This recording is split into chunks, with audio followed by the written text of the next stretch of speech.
Durante a maior parte da história da humanidade, não havia nada que alguém pudesse tomar quando estava mentalmente doente. A força total da doença de alguém acontecia sem controle algum. Então, em 1950, Paul Charpentier, um químico francês que trabalhava em laboratórios, conseguiu sintetizar uma droga chamada 4560-RP, mais tarde renomeada como clorpromazina. Quando os ratos foram injetados com a droga, colocados em uma gaiola lotada e convulsionados com choques elétricos, eles não mostraram nenhum alarme e frenesi esperados, estabelecendo-se assim um estado de espírito sereno e indiferente. Quando a droga foi administrada a humanos, teve um efeito calmante semelhante. Soldados americanos na Guerra da Coreia foram capazes de entrar no campo de batalha com total destemor. Nos hospitais, os pacientes psicóticos que foram colocados na droga tornaram-se sociáveis, não agressivos e prontos para voltar à vida comum. Nascia então o primeiro medicamento antipsicótico do mundo. E ao longo das próximas décadas seria seguido por dezenas de outros medicamentos aparentemente milagrosos, todos eles atuando com receptores cerebrais de dopamina, hormônio responsável pela excitação excessiva e medo, de maneiras que os criadores não entenderam e ainda não entendem inteiramente.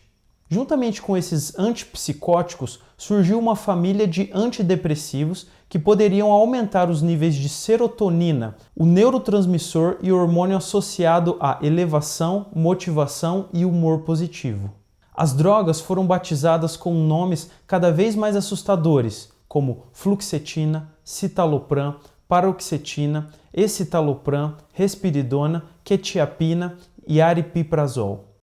Quaisquer que sejam as particularidades de cada exemplo, a psiquiatria moderna acabou operando com dois instrumentos essenciais: remédios que poderiam nos acalmar, reduzindo o terror, paranoia, mania, desinibição, insônia e agressividade, além de remédios que poderiam nos elevar, aliviando o desespero, a morosidade e a perda de sentido. Graças a esses medicamentos, as taxas de ocupação em hospitais psiquiátricos despencaram consideravelmente, diminuindo cerca de 80% nos países desenvolvidos entre 1955 e 1990. Doenças que eram uma sentença de quase morte em uma geração passada, agora poderiam ser tratados com a ingestão de 1 ou 2 comprimidos por dia. Parecia que nossas mentes indisciplinadas haviam finalmente sido domadas. Mas a resposta não estava completa. Todos esses medicamentos acabaram tendo sérios efeitos colaterais físicos. Eles acabaram sendo responsáveis por aumento de peso, diabetes, mau funcionamento dos rins e coágulos sanguíneos. Contudo, a acusação contra eles, em um nível psicológico, era ainda mais fundamental e profunda. Os remédios nunca conseguiriam lidar com as verdadeiras causas das doenças mentais. Na melhor das hipóteses, eles poderiam controlar sintomas terríveis, ao mesmo tempo em que eram totalmente incapazes de lidar com o que, no passado individual de cada pessoa, causava a doença mental. Para ser justo com a psiquiatria, mesmo que isso fosse possível, não é uma tarefa fácil oferecer a uma pessoa uma medida de controle sobre seus sintomas mentais, dados os horrores que isso pode acarretar. Aqueles de nós que conheceram a doença mental de perto, principalmente no auge do sofrimento, geralmente escolheriam ser torturados fisicamente ao invés de suportar ainda mais as abominações que as nossas mentes podem nos infligir. Existem variedades de sofrimentos do tipo mental, em que somos dominados pela ansiedade e o mau pressentimento. Podemos ser paralisados pela sensação de que a cada minuto está nos levando para uma catástrofe imensa e inominável. Talvez podemos chegar ao ponto de não podermos comer ou falar. Talvez tenhamos que ficar deitados chorando, nos lamentando e esperando o pior acontecer. Há estado em que acordamos todas as manhãs com a convicção de que precisamos tomar uma overdose para acabar com a turbulência de pensamentos em nossas mentes. Ou pode haver vozes dentro das nossas mentes que não param nem por um momento de nos dizer que somos culpados, vergonhosos ou abomináveis. Podemos viver aterrorizados por estarmos prestes a perder o controle ou talvez até já ter perdido em algum momento. A nossa imaginação pode ser assombrada por imagens como o esfaqueamento de uma criança ou talvez arrancar as próprias unhas. Pode parecer como se houvesse um monstro dentro de nós nos incitando a fazer atos terríveis e enchendo nossa consciência com pensamentos persecutórios dilacerantes. Podemos sentir nossa incoerência interior se dissolvendo e dando lugar a um turbilhão de agressão e paranoia. Ou podemos estar tão misteriosamente tristes que nenhuma gentileza ou ato de bondade pode nos distrair, e tudo o que desejamos fazer é olhar em silêncio pela janela e esperar ir embora em breve todo aquele sofrimento. No entanto, com os remédios certos na mão, alguns desses nossos pesadelos podem acabar. Podemos saber que a nossa ansiedade ainda está lá, mas nos é concedida alguma distância em relação a ela.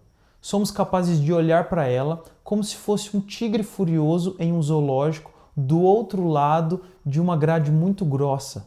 Podemos não perder de vista o nosso desespero e aversão a nós mesmos, mas podemos adquirir uma atitude de desapego com relação ao nosso autoconceito. Não importa tanto que sejamos totalmente horríveis e drásticos com nós mesmos. Podemos acalmar os pensamentos para uma manhã fazer algum trabalho ou talvez limpar a casa. Podemos adiar os pensamentos de suicídio para amanhã. Não precisamos ter um acerto de contas completo com nossas ideias sádicas a cada momento da nossa vida.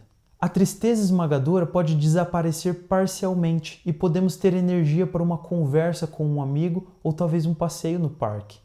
Somente alguém que não sofreu o sofrimento mental vicioso ousaria descartar causalmente tais intervenções psiquiátricas como o efeito do remédio no nosso corpo. No entanto, a maioria das doenças mentais tem uma história psicológica. E o domínio sobre nós da doença, na maioria das vezes, apenas vai enfraquecer adequadamente quando mais episódios da nossa história dolorosa puder começar a ser sentida e fazer algum sentido para nós. Os remédios podem ser capazes de mudar a atmosfera de fundo das nossas mentes, mas nossos pensamentos sobre nós mesmos precisam ser desafiados e ajustados com instrumentos conscientes se quisermos crescer verdadeiramente bem. A resolução genuína da perturbação mental reside na nossa capacidade de pensar, especialmente na nossa primeira infância e nas figuras-chaves e eventos dentro dela. O infeliz paradoxo é que as doenças da mente geralmente afetam o instrumento de que necessitamos para interpretar nossas vidas, que é a nossa razão consciente. Nossa capacidade de pensar e dar sentido fica doente e ela é desesperadamente necessária para lutar contra o desespero e o medo. É a razão que precisamos para localizar os motivos persuasivos para continuarmos vivendo. E é aqui que o remédio pode se unir à psicoterapia para fornecer uma solução coerente. Poderíamos dizer que o papel supremo do remédio é conter o pânico e a tristeza por tempo suficiente para que possamos começar a identificar por que queremos continuar vivendo. Os remédios não são em si a cura, mas são, em alguns pontos, as ferramentas essenciais que podem tornar possível a terapia e, por meio dela, a cura autêntica.